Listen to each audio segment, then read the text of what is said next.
Okay, we are discussing mean value theorem. ठीक है, in which we already discussed Rolle's theorem. ठीक है, now we have to discuss LMBT, that is Lagrange's mean value theorem.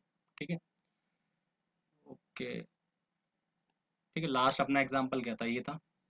ठीक है, हमें prove करना था कि at least one value of x lies in the interval.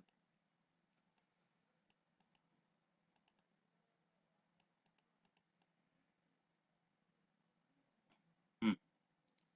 तो नेक्स्ट टॉपिक क्या है अपना, LMBT. LMBT, Lagrange's mean value theorem. ठीक है. अच्छा, तो फिर इसकी स्टेटमेंट भी होगी. ठीक है, जैसे रोल्स थ्योरम की स्टेटमेंट है तो वैसे भी इसकी स्टेटमेंट है. ठीक है, अब स्टेटमेंट क्या है कि let y equal to F X is a function. y equal to F X is a function. First, function should be continuous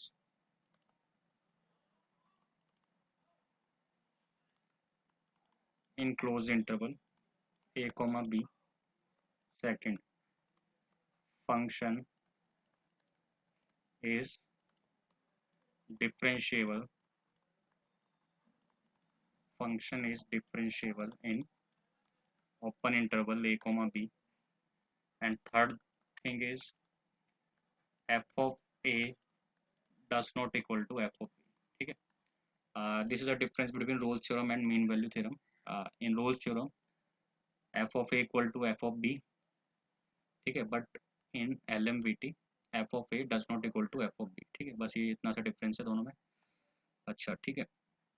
तो अगर ऐसा होता है, ठीक है, अगर ऐसा होता है मीन्स अगर ये तीनों कंडीशन क्या करती हैं, सेटिस्फाई कर जाती हैं, तो then there exist at least one point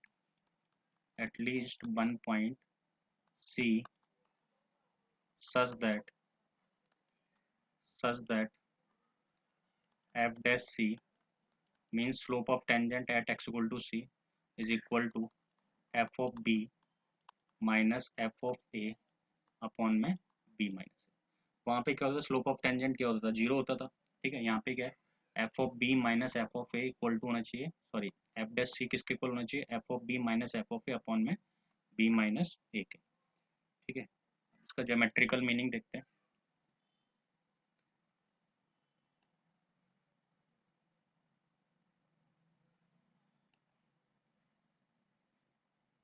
geometrical,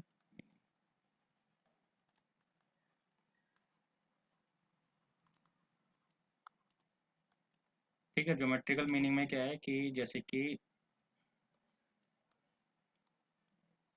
function ले लेता हूँ. एक फंक्शन है मेरे पास y इक्वल टू कितना एफ एक्स. ये जो पॉइंट है वो x इक्वल टू ए है और ये जो पॉइंट है वो क्या है, x इक्वल टू बी है. तो ये फंक्शन क्या है, कॉन्टिन्यूस भी और साथ में क्या है, डिफरेंशिएबल भी इस इंटरवल में. ठीक है, इसलिए इस टाइप का मैंने एक कर्व ले लिया है. ठीक है. अच्छा, ये जो यहाँ से यहाँ तक का डिस्टेंस है वो क्या है, एफ ऑफ ए, और यहाँ से डिस्टेंस कितना है, एफ ऑफ बी है. ऑब्वियस है, अगर y इक्वल टू कितना है, एफ एक्स है, तो अगर x equal to A substitute करोगे तो y कितना आ जाएगा, एफ ऑफ ए आ जाएगा इस पॉइंट के लिए. ठीक है.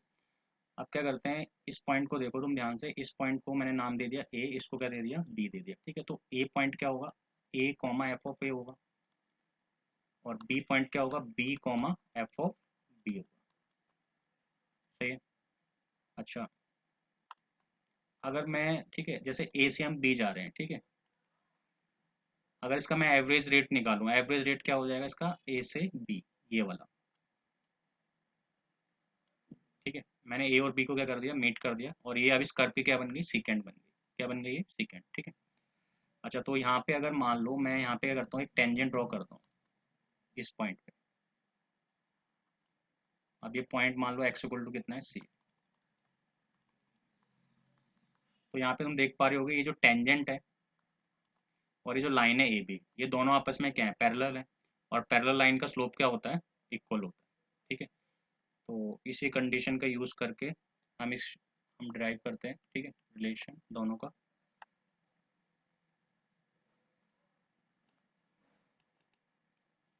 तो देखो स्लोप ऑफ टेंजेंट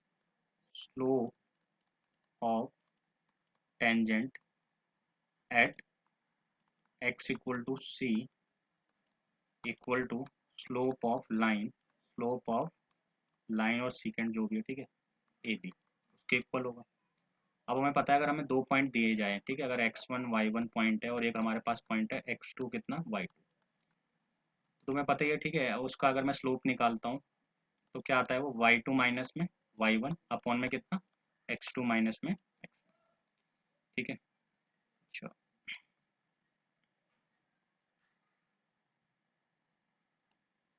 तो उसी चीज़ को हम यूज़ करते हुए लिखते हैं। ठीक है, ये जो अपना बी पॉइंट है, देखो ध्यान से इस बी पॉइंट को। हम्म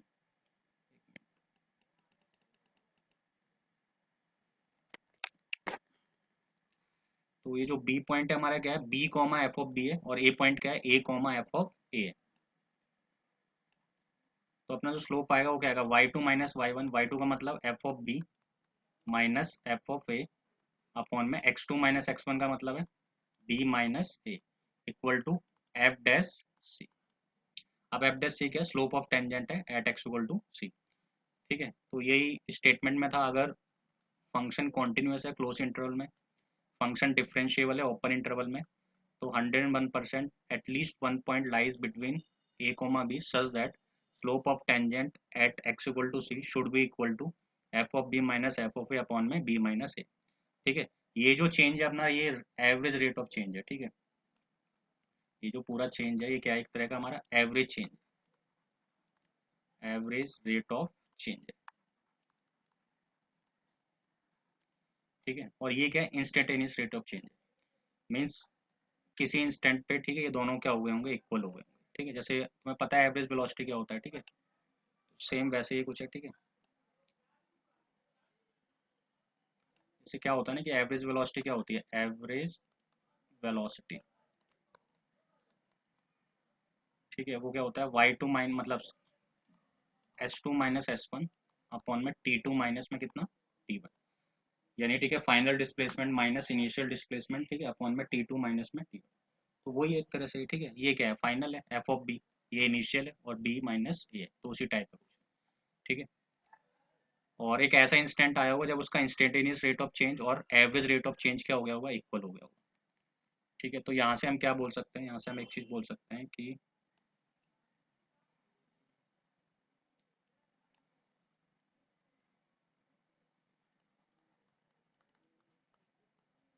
ठीक है, यहाँ से हम बोल सकते हैं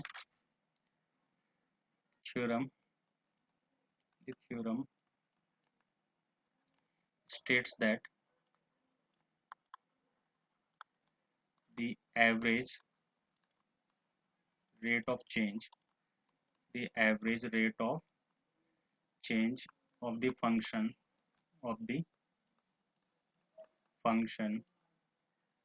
over an interval,